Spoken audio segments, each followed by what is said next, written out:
Hello Group 1, ito na ang card na inyong napili. Kukunin ko na dito kasi nakapwesto siya. Tayo po pala ay live ngayon sa ating YT. So ito ang inyong napili, Eternal Embrace.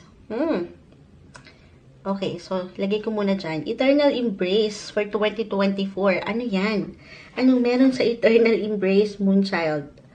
Siyempre, pa-clarify po natin yan. Kuha tayo ng ilang guidance messages para sa inyo. Para sa darating ito. Para sa bagong taon 2024. Ano nga bang parating? Naganap? Balita, impormasyon, or anumang pwedeng iwan ng cards for you. Guidance messages lamang po. Okay, for group 1, anong ma-adapt natin na mensahe sa Eternal Embrace. Okay, para sa mga naka-live, ayan. Eternal Embrace ang inyong nakuha. Group 1, ay tayo ng ilang messages para sa inyo. Message. Group 1, Eternal Embrace. So, parang pagyakap ito, 2024, anong maiwan natin para sa kanila? Eternal Embrace, 2024. Group 1. Okay. Kumpol na bumagsak. The Six of Swords ay narito. Ilagay na lang muna natin dito. Okay, hopefully nakikita siya. Six of Swords, the Three of Cups reverse, Five of Swords reverse, the Queen of Wands ay narito, the Two of Pentacles, and the Ten of Wands. So, nakakuha po tayo ng ilang reversal cards, pero hindi naman po ibig sabihin ay hindi okay. Meron lang tong kalakip na mensahe. I know sa live hindi natin maipakita, pero no worries, i-upload rin po natin ito. Group 1, 2024. Maring merong ilang changes. Okay? Kasi meron tayong nakikita ditong completion or pagkakompleto. Meron kayong matatapos. Something na patuloy nyo rin iniwanan ng efforts, ng balance, ng priority, na maaaring may kaugnayan po sa pera, trabaho, pamilya. This is a general message, guys. Just only take what resonate. Pero yung pinaka-word dito ay meron kayong makukumpleto, merong matatapos na paghihirap. I-claim na natin ito. It could be also about your emotions, yung ilang paghihirap nyo dyan, or about your material, wealth, income, budget. Meron kayong malalagpasan. At dito, Eternal Embrace, para bang papunta pa kayo sa mas malalim, mas ika-improve pa ng inyong koneksyon sa inyong buhay. Patuloy yung yayakapin ng buhay. Gaano man parang sinubok na rin kayo ng ilang pagkakataon. Ano mang pwedeng ibato pa sa inyo ng mundo ngayong taon, Group 1, i-embrace nyo na to. Tatanggapin nyo na rin ito. Parang iniimbitahan kayo dito na tanggapin yung offer. I mean, kung anong pwedeng iba to sa inyo ng universe. Take it as a challenge, Group 1. Kasi nakikita ko dito, andito yung balance sa inyo. Andito yung motivation and inspiration nyo na magpatuloy sa kabila ng ilang, sabi ko nga, hirap. Actually, pagdating sa emotions, maaaring meron kayong pinagdaanan dyan na hindi ganun kadali. Na maikaugnayan, unang-una na dyan sa iyong katrabaho, kaibigan, or even dito sa pamilya. Pero malalagpasan, sabi ko, may pagtatapos na dito. Yayakapin nyo na itong ilang pagbabago patungo sa inyong personal na transformasyon. Meron na kayong tatalikuran. At ito yung ilang hirap or ilang paghihirap, especially itong mga nakalipas na buwan or taon sa inyong buhay, iiwanan nyo na. O iiwas na kayo, okay? Sa mga alam nyong hindi na nakatutulong para sa inyo or hindi na nagsaserve ng purpose sa inyong buhay. The Six of Swords ay narito. Para bang, ayun nga may pagtalikod. Para mas mayakap nyo na lalo yung mga mas malalalim, mas walang hanggang, kumbaga walang katapusan yung eternal, di ba? Parang walang hangganan. At doon kayo patungo. umaangat din dito para sa inyo 2024 Group 1, yung sense of responsibility na meron kayo sa ibang tao. Patuloy na balance. Sila yung higit yung yayakapin. Sila yung higit yung bibigyan ng tuon at atensyon. Yung mga taong malapit sa'yo. Of course, yung family na aking na-mention. At trabaho, napakahalaga. Merong improvement sa part na yan. Patungo kayo doon. Pero syempre, patutulungan ng sarili. Okay? Tutulungan na yakapin itong ilang pagbabago. Kasi we see completion or even endings on the brighter side naman. Positive side ng life. Kasi ito ay something na pinagdaanan nyo na. Kinaya nyo na. At lalagpasan nyo na ngayong 2024. So, ano lang din. Yung adaptability sa ilang pagbabago. Yung pagiging flexible mo ay paangatin mo ngayong taon.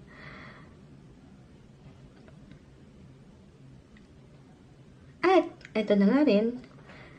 Yung init na matugunan pa itong ilang long-term plans mo sa buhay. Yes, merong magtatapos, meron kang tatapusin, merong something completion. Magiging handa ka na ngayon sa ilang pwede pang bagong simula na pwedeng i-offer sa'yo ng buhay. Maaring merong ilang bagong tao, bagong connection, at magiging bukas ka dun. Iiwanan mo na, tatalikuran mo na, sabi ko nga, merong pagtalikod talaga dito eh. Or merong paglalayag, merong pag-travel for some of you, may pagbabago. Patungo sa inyong mga highest potential pa ngayong taon. Maging positibo lang, okay? Kasi minsan, nahihirapan tayong i-balance yung ilang bagay-bagay. Kasi, syempre pa, hindi madali ang buhay. Halimbawa, especially kung meron na kayong talagang umaangat kasi yung sense of responsibility dito, meron na kayong pinag-aalayan ng inyong enerhiya sa pamilya, meron na kayong mga anak, tapos, ang dami pang trabaho sa work, na ayaw natin magkaroon doon ng something tension or even conflict. So, balance is the key na hindi madali, pero alam kong mapangahawakan mo kasi yayakapin mo na yung pagkakaiba, okay, ng bawat isa. Yayakapin mo na, para bang meron din pagtanggap na ano man yung pwede mong maramdaman or maranasan, ma-encounter this year, 2024, mas practical ka na. Mas umaangat sa'yo yung pagiging bukas sa maraming bagay. Mas magiging maunawain, ayan. Mas magiging optimistic ang mga Group 1 ngayong 2024 na napakaganda. Or maybe isang message po yun na yun yung paangatin, okay? Kasi once na mapangibabawan kayo ng positivity, kasi nga yayakapin mo na yung positive and even negative highs and lows ng buhay, yan yung maaring mag-guide pa sa inyo lalo, patungo sa success. Ang ganda, actually, yung pagtalikod nyo na ito, maaring naramdaman na ng ilan sa inyo at one point, or ngayon pa lang kahit sa simpleng ideya, plano, meron kayong tatalikuran. Hindi naman ibig sabihin nito ay isang relasyon agad ito, or isang, kasi yung mga tito, kaibigan, trabaho, ilang conflict sa buhay na hindi na nag-iiwan sa inyo, sabi ko nga, ng purpose, or naiiwan lang kayo ng pagiging nega, diba? Yun yung mga tatalikuran. Or itong mga unhealthy patterns, unhealthy habits nyo na meron kayo, kahit sa simple, kasi hindi naman tayo perfect, alam natin, minsan alam naman natin yung pagkakamali natin, merong pagbabago, at patungo kayo doon sa transformasyon na alam mong higit na makakatulong for you. Dito sa landas na para sa'yo talaga. Okay? So, dito pa rin yung blessing of work. Sabi ko nga, meron pa nga kayong makukumpleto. Meron kayong pagtatrabahuhan. May pagka-busy and productive. May pag-init ng inyong mga buhay karera. May focus. Okay? Magpo-focus kayo ng higit sa inyong growth. Paangatin nyo yan. Haharapin nyo itong ilang mga pagbabagong ito. Patungo palalo sa inyong tagumpay ngayong taon 2024, Group 1. Hi, Group 2. Ito na po ang card na inyong napili and let's start. So, kunin ko dito kasi nakapwesto siya. Dahil tayo ay live na live ngayon sa ating YouTube. So, ito. Ito ang inyong napili. Group 2. The Real You. The Real You para sa mga pumili ng Group 2. Ayan. So, syempre, paika-clarify natin yan For 2024, hindi tayo ng ilang messages. Will be straightforward lang po sa ating reading today para sa inyo ngayong bagong taon, 2024, the real you. So, sa mas practical, angat yung ikaw talaga, kung sino ka talaga sa isang relasyon, bilang isang individual sa relasyon, sa trabaho man, pamilya, angat yung ikaw na mismo. Or maybe isang message yan, dyan pa lang, na gagawin mo na. Pupuntahan mo na, mamahalin mo na yung alam mong para sa'yo. Sige, clarify natin yan for 2024. Para sa mga group 2 na pumili, anong may iwan natin para sa kanila? The real yung umangat. 2024 group 2 message. Group 2. Anong may iwan natin para sa kanila? Uy, may umangat na dito.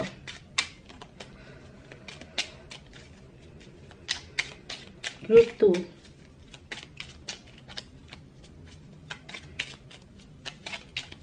Message para sa mga group 2. Okay. Uy. Group 2. Ayan, ayan. So, pa isa-isa, ayan.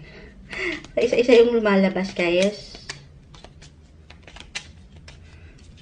Ayan. Okay. Parang halos pareho yung umangat kanina sa inyo. Pero, the Six of Wands. This one is in reverse. Two of Pentacles. Reverse. The Queen of Wands ay narito. The Five of Swords. Guys, sinafol natin maigi. Pero, yung ilang cards ay lumabas rin kanina kung kayo nakapakinig sa group 1. Pero, okay. So, nakakuha tayo ng ilang reversal cards dito. Pero hindi naman po ibig sabihin ay hindi okay. Meron lang po itong kalakip na mensahe. Ngayong taon, Group 2, the real you. Isa-celebrate nyo yung kayo. Kung sino kayo. Yung inyong pagkatao, yung inyong karakter. Okay. Pinapakiramdaman pa natin ang mga bagay-bagay. Pero, eto. Kung kanina, kung napakinig kayo, eternal embrace. Dito, embrace the real you. Group 2. Kung sino ka, kung anong kaya mong gawin, kung ano yung mga mahal mo nga, sabi ko, kung ano tong gusto mo pang gawin, yung inyong mga passion na matatawag. Kumbaga i-enjoy nyo lang ang buhay.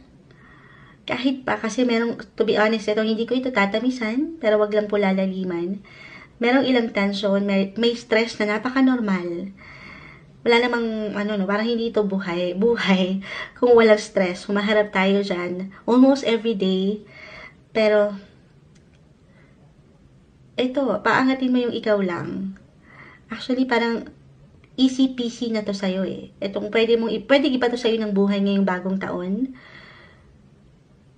Kahit pa ito ay stress, challenge, pero parang i-enjoy mo pa rin. I mean, hindi ka na magdududa pa sa anong kaya mong panghawakan, sa kung anong kaya mong gawin.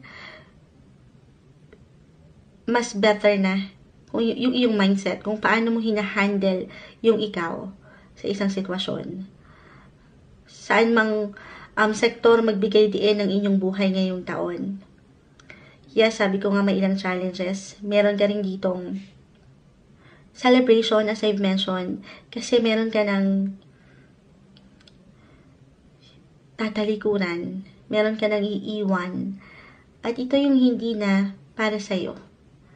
Hindi na nagpapaangat nung kung sino ka, kung ano pang kaya mong gawin, yung totoo, yung katotohanan. Kasi kapag ginawa mo yan, ito, tayo po ay general message, just only take what resonate pa rin. For some of you na parang nitong mga nakalipas na buwan or taon ng inyong buhay, parang nawalan kayo ng in touch or kumbaga hindi kayo masyadong nakakonekta sa kung ano kayo. Yung kayo mismo, group 2. Parang something inside you, merong gustong kumonekte, meron kayong gustong gawin, meron kayong gustong sabihin or iparamdam, meron kayong gustong puntahan, sabi ko nga, or meron kayong gustong makakonekta.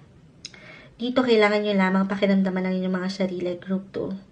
Pay attention sa inyong nararamdaman. Listen to your intuition. Tanging kayo lamang higit na makapagsasabi dyan. Paangatin nyo yung katangian nyo na alam yung kayo. The real you. Huwag nyo pagdudahan ang inyong mga kakayanan. Actually, sabi ko nga may pagtalikod. Iiwas na kayo sa hindi dapat. Sa hindi kayo. Sa isang relasyon. Sa isang trabaho. Alam yung hindi na para sa inyo. Mas magiging practical or analytical kayong mag-isip. Mas wise, sabi ko nga, mas matalino na. But at the same time, hindi pa rin nawawala yung pagkonekta sa inyong mga puso, sa inyong mga pakiramdam. Okay? Parang meron kasing ma-unveil dito. Parang meron kayong marireveal na reveal. Meron kayong ipapamalas, ipapakita. At ito na yung totoo. Yung totoong kayo. Yung kaya nyo pang gawin, kaya nyo pang ipakita. Especially kung meron talaga nitong mga nakalipas, sabi ko nga, na pagkakataon sa inyong buhay na hindi nyo na ipadama, natugunan, naharap, nabigyan ng aksyon, yung gusto nyong gawin sa inyong buhay. And this time, eto na, angat na yung katotohanan. Papaangatin nyo na yung kaya nyo pang gawin. You'll step into the spotlight. Ayan. Magiging ready, or maybe isang message ito ngayong 2024 to be ready sa ilang possibilities na alam nyo para sa inyo. Ayan, sumasakay yung doggies. Okay, paangatin nyo lamang, group 2, yung tiwala rin, ayan, sa inyong mga sarili. Yung inyong kakayanan pa. Huwag nyo pagdudahan. Okay, the 9 of Swords ay narito. Yung inyong sariling abilidad or natatanging galing pa. Dahil meron kayo niyan. Maaaring mabigyan kayo ng pagkakataon ngayong taon na, sabi ko nga, yung spotlight Mahirap kayong hindi mapo na ngayon kasi nga magpapakatotoo kayo Haharapin nyo yung kayo. Kung sino kayo, kung ano pa yung kaya nyong gawin or kaya nyong mahalin. Ayan. So, mabibigyan kayo ng chance to be on the spotlight. Sa realidad, magkakaiba pa rin tayo ng posisyon, or sitwasyon sa buhay, pero aangat kayo. This is the best year to showcase your talent. Group 2 sa Showtime. Kasi the real you ay narito. Huwag niyong pagdudahan yung kayo o kung ano pa yung kaya niyong gawin. Parang I feel dito na umaangat din yung inyong mga passion. Isa-celebrate niyo ang buhay. Kaano man, hindi madali, sa realidad. Celebrate your small wins, Group 2. Mula dito sa patuloy niyong hinahanapan ng balance. Celebrate life toward your goals pa. At huwag kang masurpresa, Group 2, kung sakali mang merong makapo na. Okay? Sa yung pagpapakatotoo sa isang trabaho man o relasyon ito. Huwag ka rin masurpresa if ever merong ilang challenges along the way. Dahil ganun ang buhay. Again, meron ditong patuloy kang hanapan ng balance. Pero pipiliin mo na ngayon kung saan ay alam mong doon ka mas komportable, mas nagiging totoo. Okay? Iwas ka na sa ilang tao or pagkakataon, sitwasyon na naiiwanan ka ng duda na hindi mo na ipapakita kung sino ka talaga. Okay? So, lang din, tiwala at pa't makakarating ka dun sa posisyon, sitwasyon na para sa'yo. Basta ikaw ay magpapakatotoo. Papangatin mo yung the real you. At bilang ganti ng buhay ng universe, hindi posible na yung achievement, okay? Kasi meron tayong nakikitang celebration dito. Gaano man yan kalaki or kaliit, pero yung sense of fulfillment, mararamdaman mo yan this year. Kasi nga, masaya ka. Magiging masaya ka lang. Ano mang pwedeng iba to sa'yo ng mundo.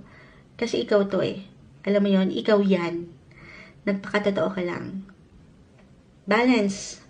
Balance your, kasi ito umangat din your life between your work and your family relationship na hindi madali pero mapangahawakan. Walang laban ka dito na hindi mo makakayanan.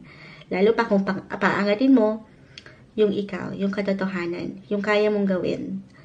Okay? Pangatin mo yung power mo. The real you. Nasa iyo mismo ang lakas. Ikaw to. Ulitin ko. Kasi parang dito umaangat yung ilang pagdududa. Yung self-doubt, yung fear, yung pag-aalala na ayaw natin. Pangibabawan ka nung kalakasan dahil meron ka niyan sa iyong sarili. Okay, huwag mong pagdudahan yung potential mo. Para hindi rin pagdudahan ng ilang tao yung kaya mo pang gawin. Believe in yourself, group 2. Believe in your capabilities pa sa iyong potential. Maraming pwedeng ganap this year na kung saan may pag-init. Okay? Again, pagdating sa trabaho or personal relationship ito, merong celebration. Kasi isi-celebrate mo na yung katotohanan, the real you. Para sa inyo, ngayong bagong taon 2024, Group 2. Hi, Group 3. Ito na po ang card na inyong napili. And let's start. So, titignan na natin. Kunin ko dito bilang tayo po ay naka-live. Nakapwesto yung mga baraha dito. Uy! Surrender. 2024 is about surrender. Surrender. Surrender. So, meron ditong no? Meron kayong isusuko. So, syempre, pa i-clarify natin yan. Kung ano ba itong pagsuko na ito. Parang kanta ni Moira yan. Pagsusurrender. Sige, 2024 para sa mga Group 3. Bakit surrender? Anong maring parating sa'yo? Anong ganap? Balita? I-clarify natin ito sa iyong baraha. For Group 3, 2024, anong maiwan natin para sa kanila? Message. Group 3. For Group 3, okay. May cards. Ayan. Group 3. Okay. We'll be straightforward sa ating reading today. Group 3. Ayan. Medyo maraming bumagsak, pero hindi natin ito pipigilan. The 7 of Wands. This one is in reverse. So, nakita ko agad yung message doon. The Page of Cups. The Queen of Swords reverse. The 5 of Swords. The Page of Wands. The Star ay narito. Okay. Temperance. And the Judgment card. So, Group 3. Surrender. Okay. Meron kayong, ito, guys, tayo po ay general message. Just only take what resonate. Pero meron kayo dito, kasi 7 of Wands ay narito. Pagdating sa partnership, relationship, if single, maaaring mag-reflect ito sa partner in business na matatawag nyo or partner in crime. Merong pagsuko sa part na yan. Hindi ibig sabihin, merong matatapos na relasyon. Actually, may pag-angat pa dito nung inyong diskarte, nung inyong creativity. Again, mapagnegosyo man ito, someone na matatawag niyong partner or relationship-wise. Okay? Pero meron kayong susukuan. Kahit sa isang aspeto lang ito ng inyong relasyon. Okay? Halimbawa, kung sa inyong negosyo ito, meron kayong kung mag-aalisin na produkto, merong isusuko nyo na lang yon, ayaw nyo na yon kasi hindi kumikita sa higit na practical. Or sa relationship man, meron kayong isusuko na ilang old patterns na hindi na healthy sa inyong relationship at paangatin nyo, sabi ko nga, itong creativity na meron kayo para sa ikalalalim ng inyong relasyon. Pero umaangat dito yung dedication pa rin. Okay? Relationship-wise or pagdating man sa trabaho, negosyo.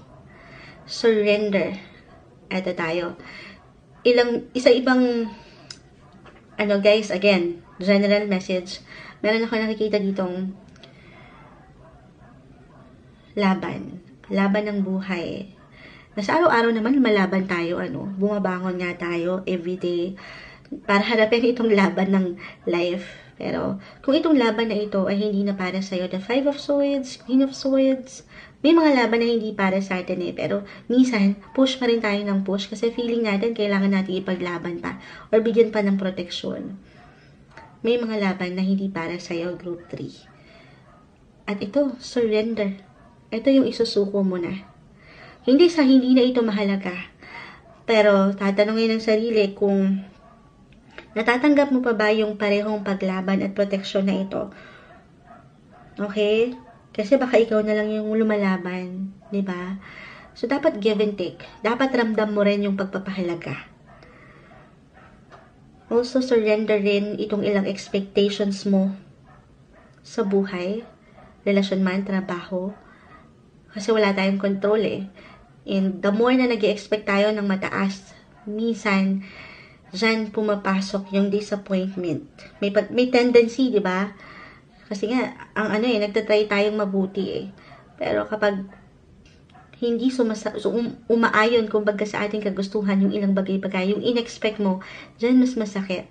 So, surrender everything sa Kanya. Sa yung faith, surrender to the divine, maging ano pa man po ang iyong religion, the temperance card ay narito, the star, the judgment card, lahat ay merong dahilan. Alam naman natin na wala tayong control sa halos lahat ng bagay. Sa posisyon man, relasyon, o sa reaksyon, opinyon ng ibang tao sa ating paligid. We cannot please everyone. So, ito yung mga laban na wala tayo talagang, hindi natin mapanghahawakan. So, surrender to the divine. Suko mo na yan. Pakawalan mo na yan. Huwag mo pakaisipin yan. Okay? Kung ano man sabihin, o ano man marinig mo, ano mang balita, ano mang iba to sa'yo ng mundo, ngayong 2024, isuko mo na yan.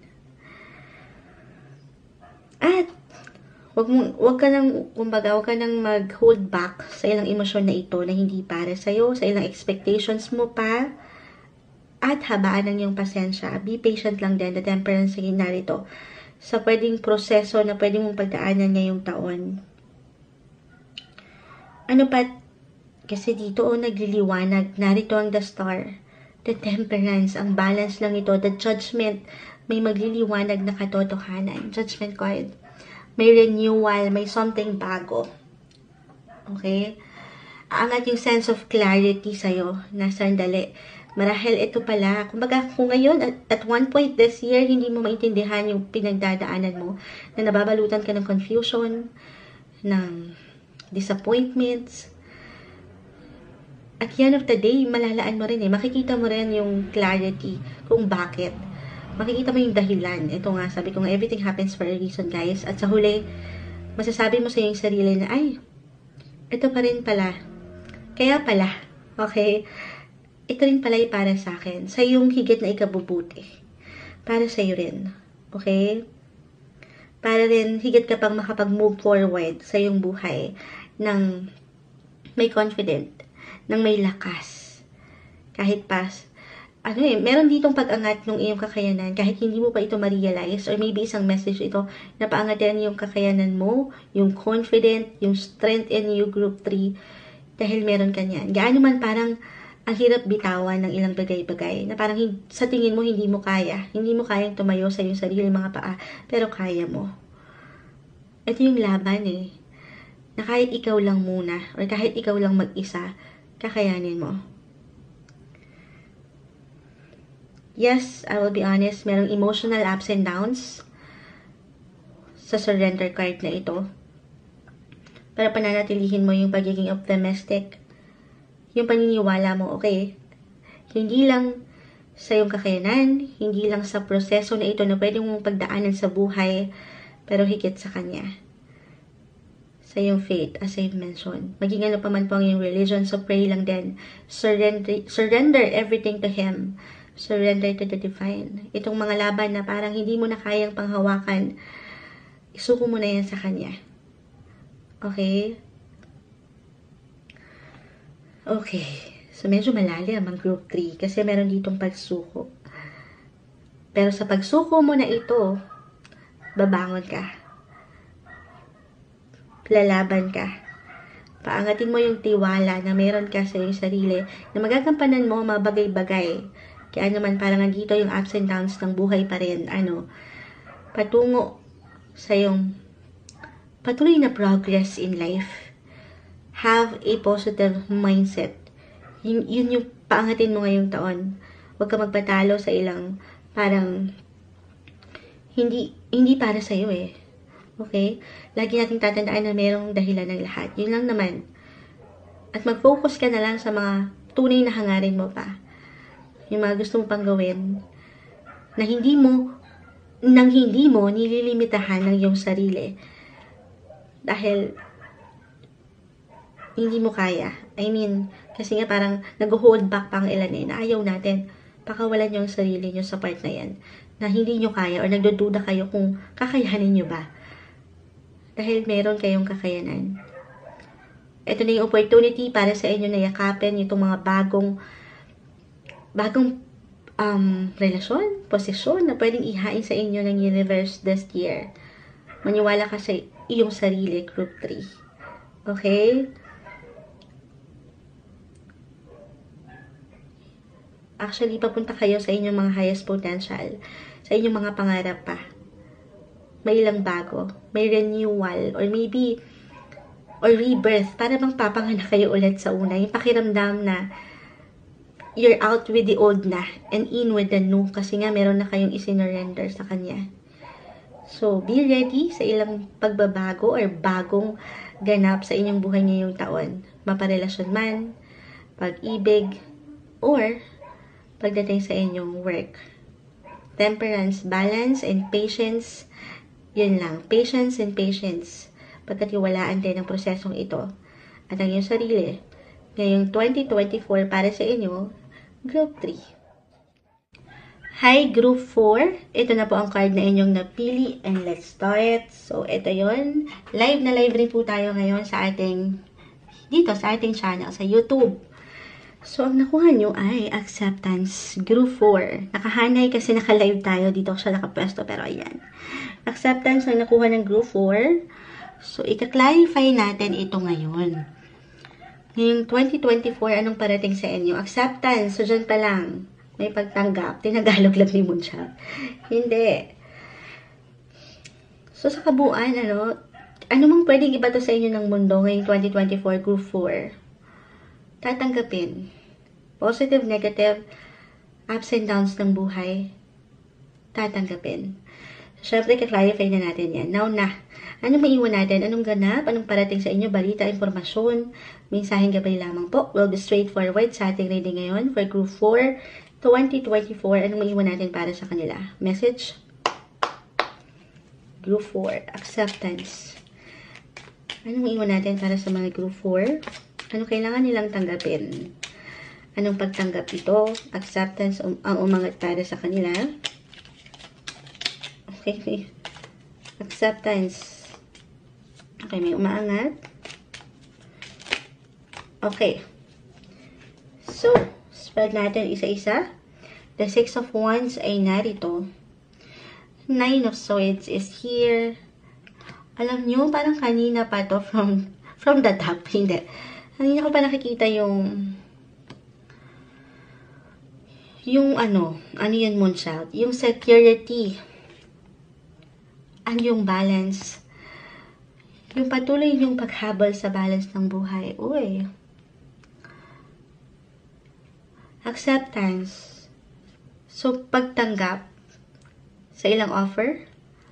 Positive possibilities, opportunities na pwedeng iba to sa inyo ng buhay ngayong 2024. Andito na yung balance sa inyo. Handa na kayo. Ready na kayong tanggapin. Ano mang pwedeng. Sabi ko nga, iba to sa inyo ng life. Magiging ready kayo. Meron ditong talagang parang recovery. Parang ngayon pa lang, for some of you, ready na for 2024. Handa na nyo nang iwan itong ilang ganap this year na hindi na kayo makaantay sa bagong taon dahil andito yung pag-init sa nakikita nyo pang kayo in the near future or kayo 6 months, a year from now.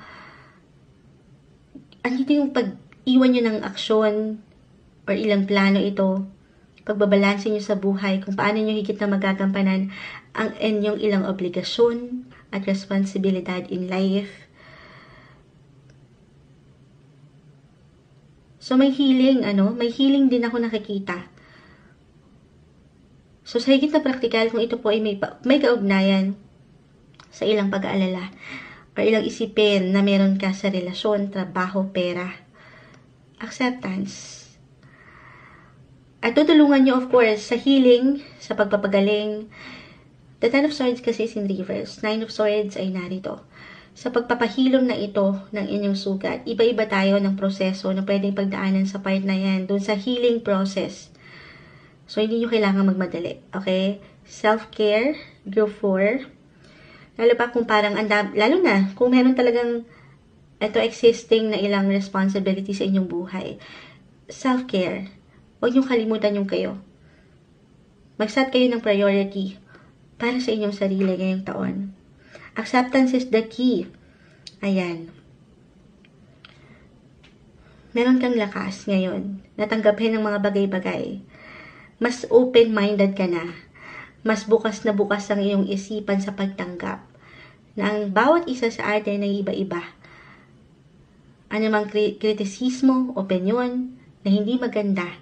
Or ilang, sabi ko nga, parang kayo, yung inyong mga mindset, yung pagiging praktikal sa buhay, yung aangat sa inyong group 4 ngayong taon. Or kung meron talaga kayo, maybe isang message ito for some of you. Sabi ko nga, merong worry merong pag-alala or even takot.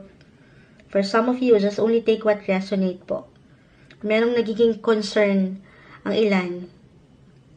Then maybe ito na isang indikasyon, isang sign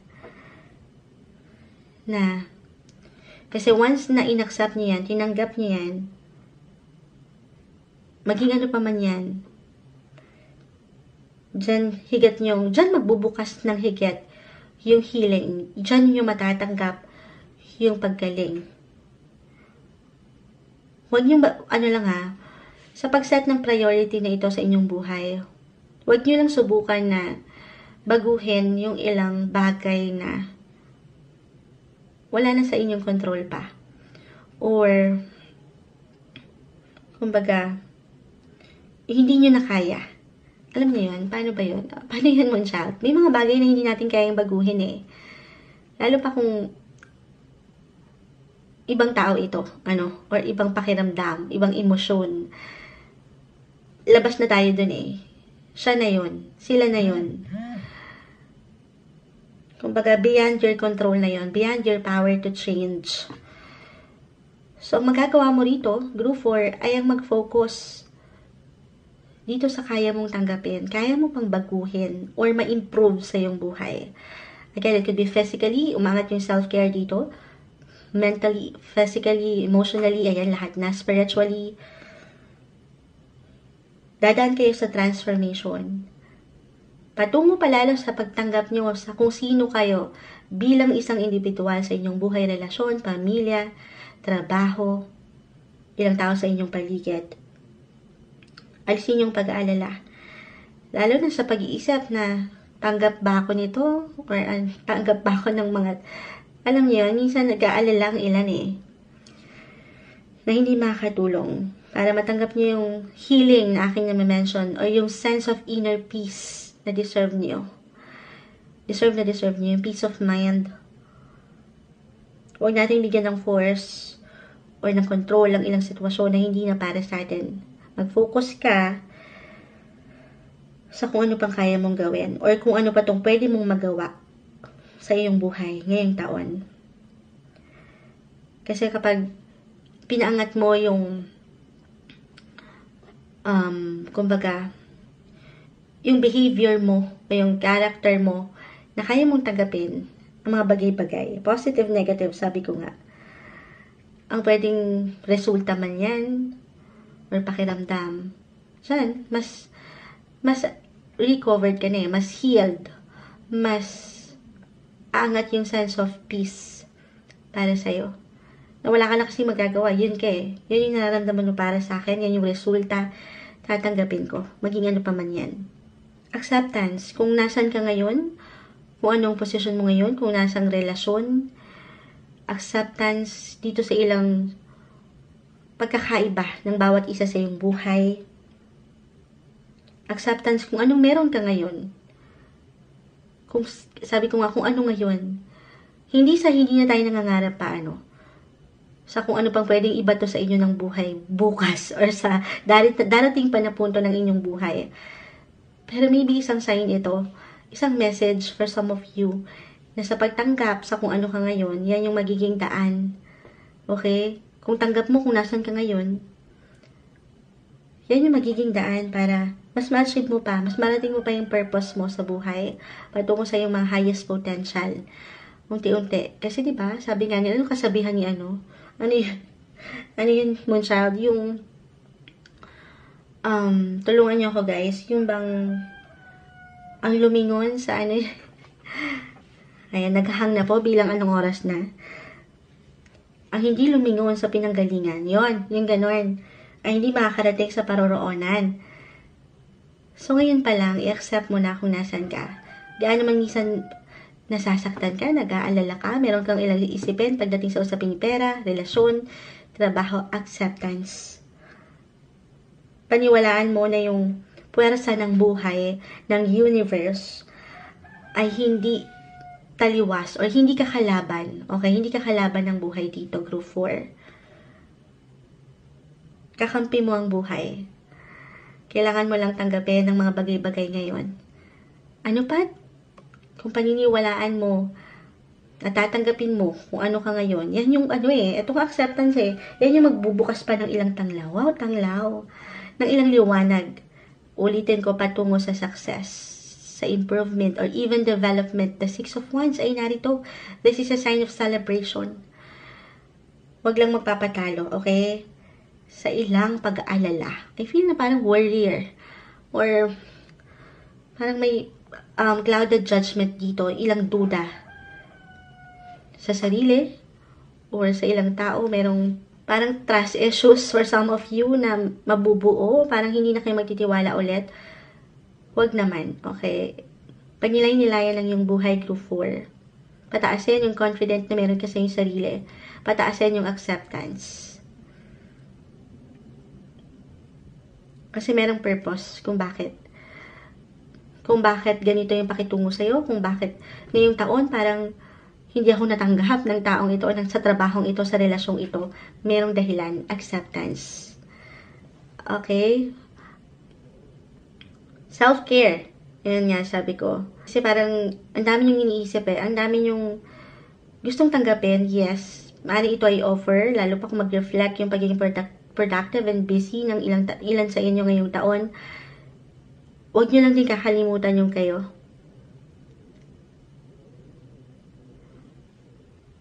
Embrace balance din sa inyong routine nang hindi kayo nasasobrahan or nakukulangan.